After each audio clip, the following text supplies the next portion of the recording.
Hello students, welcome to Srenigotha. আজি আমি তোমালোকক ক্লাস 10 সায়েন্সৰ চেপ্টাৰ নম্বৰ 4 কাৰ্বন আৰু তাৰ যৌগৰ ইম্পৰ্টেন্ট MCQ কোৱেশ্চন কেইটামান ডিসকাস কৰিম। আজি আমাৰ ফাৰ্স্ট কোৱেশ্চনটো হৈছে যে কাৰ্বনৰ যৌগৰ বাবে তলৰ কোনটো উক্তি সত্য? প্ৰথম উক্তিটো হৈছে কাৰ্বন বিদ্যুতৰ সুপৰিবাহী। দুই নম্বৰ উক্তিটো হৈছে সিহঁতৰ অণুৰ মাজত শক্তিশালী আকৰ্ষণীয় বল নাথাকে। তিনিটো হৈছে বিদ্যুতৰ কুপৰিবাহী আৰু 4 নম্বৰ অপশনটো হৈছে সিহঁতৰ অণুৰ মাজত শক্তিশালী আকৰ্ষণ বল থাকে। এতিয়া শুদ্ধ উত্তৰটো হৈছে তোমাৰ কি জানানে? অপশন নম্বৰ 2 আৰু 3।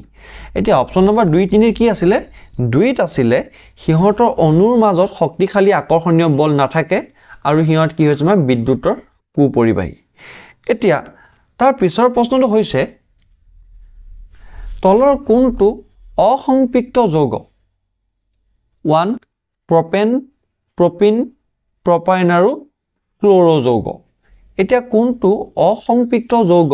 ইয়াৰ উত্তৰ হ'ব তোমাৰ কি অপশন নম্বৰ 2 আৰু 3 দুইটা শুদ্ধ। ঠিক আছে, অপশন নম্বৰ 2 আৰু 3 কি আছিল আমাৰ?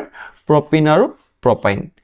তাৰ পিছৰ প্ৰশ্নটো হৈছে যে সাধাৰণ উষ্ণতাত ক্লোৰিনে কাৰ উপস্থিতিত সংপৃক্ত হাইড্ৰকাৰ্বনৰ সৈতে বিক্ৰিয়া কৰিব? সাধাৰণ উষ্ণতাত ক্লোৰিনে কাৰ উপস্থিতিত সংপৃক্ত হাইড্ৰকাৰ্বনৰ সৈতে বিক্ৰিয়া কৰিব? এটা উত্তৰত তোমালোকে অপশন আছে 4টা, যে পানীৰ উপস্থিতিত, বি টো হৈছে সূৰ্য পোহৰৰ অনুপস্থিতিত, সি টো সূৰ্য পোহৰৰ উপস্থিতিত আৰু ডি টো আছে হাইড্ৰক্লোৰিক এচিডৰ উপস্থিতিত। এটা ইয়াৰ অপশনটো হ'ব কি তোমাৰ সূৰ্য পোহৰৰ উপস্থিতিতহে কৰিব। তাৰ পিছৰ প্ৰশ্নটো হৈছে সাবুনৰ অণুত কি আছে? অপশন এ জলস্নেহী মূৰ আৰু জলবিকৰ্ষী নেজ, জলস্নেহী মূৰ আৰু জলস্নেহী নেজ, জলবিকৰ্ষী মূৰ আৰু জলস্নেহী নেজ, জলবিকৰ্ষী মূৰ আৰু জলবিকৰ্ষী নেজ। ইয়াৰ উত্তৰটো হ'ব তোমাৰ কি জলস্নেহী মূৰ আৰু জলবিকৰ্ষী নেজ। 5 নম্বৰ প্ৰশ্নটো হৈছে ইথানোইক এচিড শীতকালত প্ৰায় গোট মাৰে, তেতিয়া ইয়াৰ নাম হৈ গৈ কি? কি হ'ব?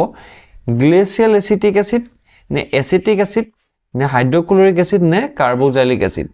এতিয়া তোমাৰ কি হৈছে ইথানোইক এচিড শীতকালত গোট মাৰিলে তাৰ নাম হৈ গৈ কি তোমাৰ গ্লেচিয়েল এচিটিক এচিড। ঠিক আছে, তাৰ পিছৰ প্ৰশ্নটো হৈছে গোটা সোডিয়াম কাৰ্বনেটত কেইটোপালমান ইথানোইক এচিড ঢালি দিয়া হ'ল? পৰ্যবেক্ষণত পোৱা গ'ল যে অপশন নম্বৰ এ চোৱা, মানে কি হ'ব গোটা সোডিয়াম কাৰ্বনেট কেইটোপালমান ক'ত দিলে তোমাৰ ইথানোইক এচিডত ঢালি দিলা হ'ল। ঠিক আছে, ইথানোইক এচিডত যদি আমি গোটা সোডিয়াম কাৰ্বনেট দিওঁ কি হ'ব সুধিছে। অপশন নম্বৰ এ মুগা ধোঁৱা উৎপন্ন হ'ব, বি নাক জনজনে যোৱা গোন্ধৰ গেছ উৎপন্ন হ'ল, চি গেছৰ শব্দৰ সৃষ্টি হ'ল আৰু ডি গেছৰ বুৰবুৰণিৰ সৃষ্টি হ'ল। এতিয়া অপশনত তোমালোকে লিখিবা যে গেছৰ বুৰবুৰণিৰ সৃষ্টি হ'ল অপশন নম্বৰ ডি। তাৰ পিছৰ প্ৰশ্নটো হৈছে যে 7 নম্বৰটো CH3 CH2 CHO। ঠিক আছে, মানে কি চি লগত H তিনিটা এনেকৈ থাকিব।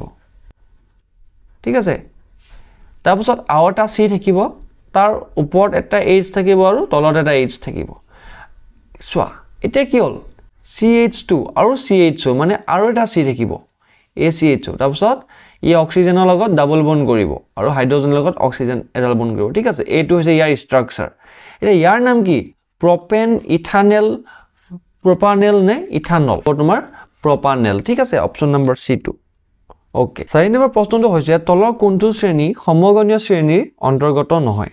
ঠিক আছে, C4H8, C2H6 নে C3H8 নে তোমাৰ CH4? আৰু উত্তৰ কি হ'ব তোমাৰ C4H8। 9 নম্বৰ প্ৰশ্নটো হৈছে যে নিকেল Ni নাইবা পেলেডিয়ামৰ উপস্থিতিত হাইড্ৰজেনৰ সৈতে তেলে বিক্ৰিয়া কৰি চৰ্বি উৎপন্ন কৰে। এই বিক্ৰিয়াৰ উদাহৰণ হৈছে কি? যোগাত্মক বিক্ৰিয়া, প্ৰতিস্থাপন বিক্ৰিয়া নে অপসাৰণ নে জাৰণ বিক্ৰিয়া? আৰু ইয়াৰ শুদ্ধ উত্তৰটো কি হ'ব তোমাৰ? ইয়াৰ শুদ্ধ উত্তৰটো হ'ব যোগাত্মক বিক্ৰিয়া। ঠিক আছে, তাৰ পিছৰ প্ৰশ্নটো হৈছে যে 4টা কাৰ্বনৰ যৌগ বিউটানত থকা কাৰ্যকৰী মূলক হ'ল কি? কাৰ্বক্সিলিক এচিড, এলডিহাইড, কেটন নে তোমাৰ এলকহল? এটা উত্তৰ কি হ'ব তোমাৰ কেটন। ঠিক আছে, 11 নম্বৰ প্ৰশ্নটো হৈছে ৰন্ধনৰ সময়ত ব্যৱহৃত বৰ্তনৰ তলফালে বাহিৰত কলা পৰে কিয়নো?